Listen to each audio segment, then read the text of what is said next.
Critical Drinker loves strong female leads done well, just not the ones that are done poorly. You can spoon feed a lot of movie fans culture war brain rot. As long as you wrap it up in some film criticism, they'll eat it right up. How come these movies don't make any money then? This is a groundbreaking revelation. The studios are gonna start making so much money now.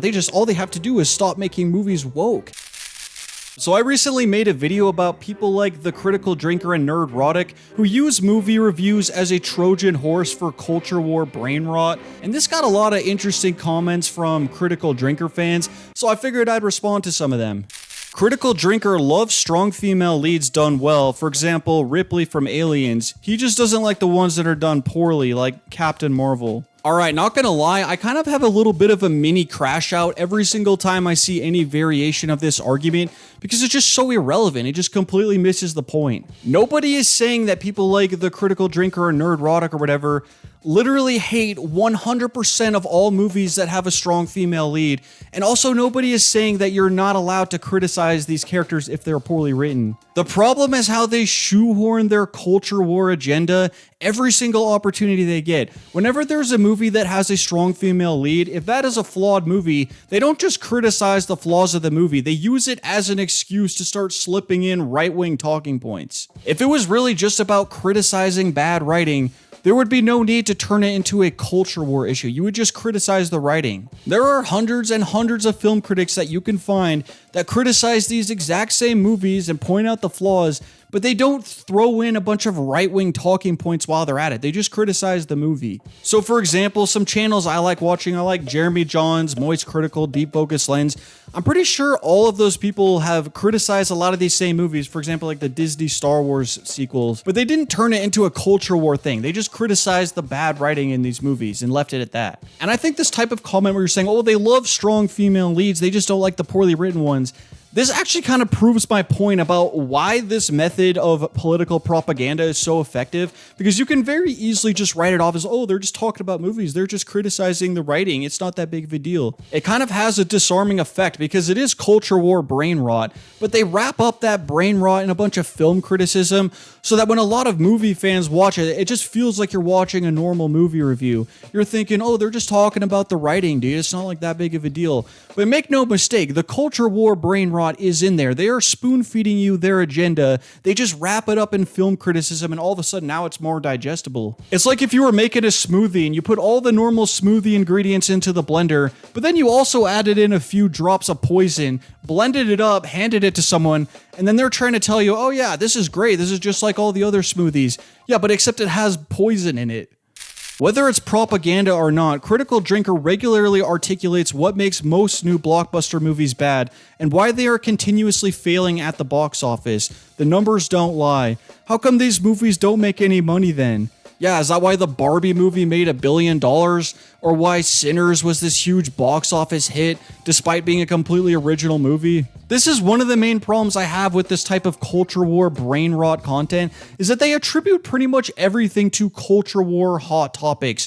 Oh, this movie bombed at the box office, it's because it's woke. The economy started crashing, it's because of wokeness. You stepped on a pile of dog this morning, it's because of the wokes. There's a million different reasons why a movie can succeed or fail at the box office.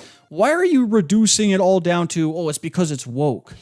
Yeah, I mean, you really should be hired by the big studios. Like, this is a groundbreaking revelation. The studios are gonna start making so much money now. All they have to do is stop making movies woke.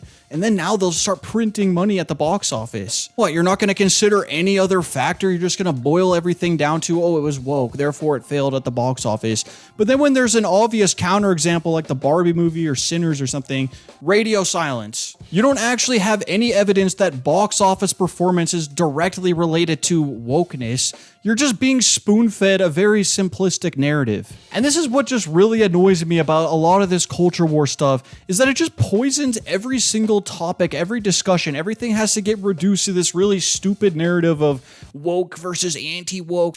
I think why wokeness is hated in movies isn't because it's progressive in its themes, it's that the writing has gotten terrible to get those themes across. I mean, yeah, I think in a lot of cases, this is a valid point. A lot of movies are very ham-fisted in how they get their themes across, and it can be any theme. Any movie can do a poor job of getting its themes across, so this is a valid criticism a lot of the times. But I did see a few comments mention a really good point, and I guess this was originally made by this YouTuber named The Act Man.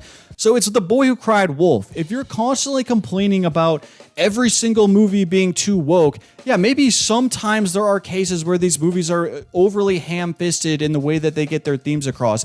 But if you're looking for every single excuse you possibly can to insert a right-wing or culture war narrative into a movie review, it's very hard to take you seriously as being in good faith. And honestly, you could just criticize the writing of the movie and point out how ham-fisted it is in getting its themes across. That's not the same thing as going out of your way to insert right-wing talking points into a review. A normal film critic would just point out why the writing is bad. These anti-woke grifters, what they do is they just use it as an excuse to slip in their talking points. So yeah, I do think that this is a valid point. A lot of these movies are very sloppy in how they get their themes across. But again, it's just like the Act Man said, at a certain point you become the boy who cried wolf if you're constantly complaining about it. The critical drinker's general criticisms of the strong female archetype seem to be about how those characters never grow, are magically always great at everything, and can be morally bankrupt yet still be seen as a hero. These are all valid points. Okay, first of all, there's Mary Sue's, but there's also Gary Stu's. Like, this is not unique to the strong woman archetype. There's plenty of action heroes in any movie that are just not very well written characters. And second of all, like I was saying earlier, it is 100% valid to criticize these poorly written characters. But my point is that once you start using that as an excuse to throw in right-wing talking points into a movie review, that's when it becomes an issue. And this is yet another example of why this type of anti-woke grifter approach is so effective, because you can spoon-feed a lot of movie fans culture war brain rot. As long as you wrap it up in some film criticism, they'll eat it right up.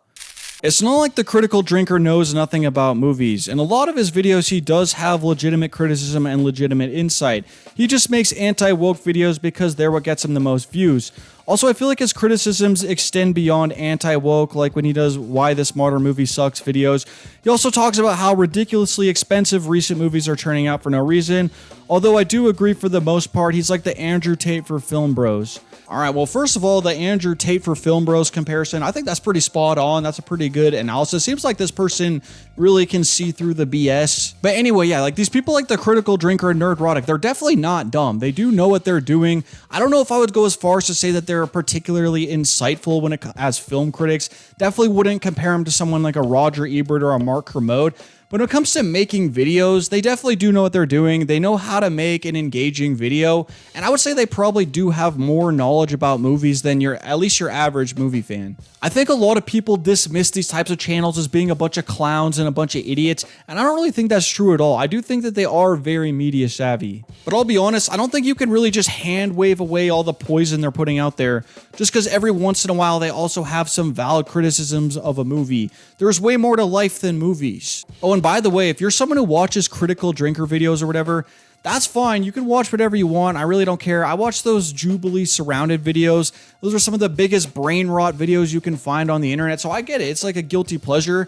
But I'm just saying though, if you're going to watch this type of stuff, at least realize what you are watching so that you don't let it influence you. Because at the end of the day, this stuff is actually just poison. It will poison your mind if you actually take it too seriously.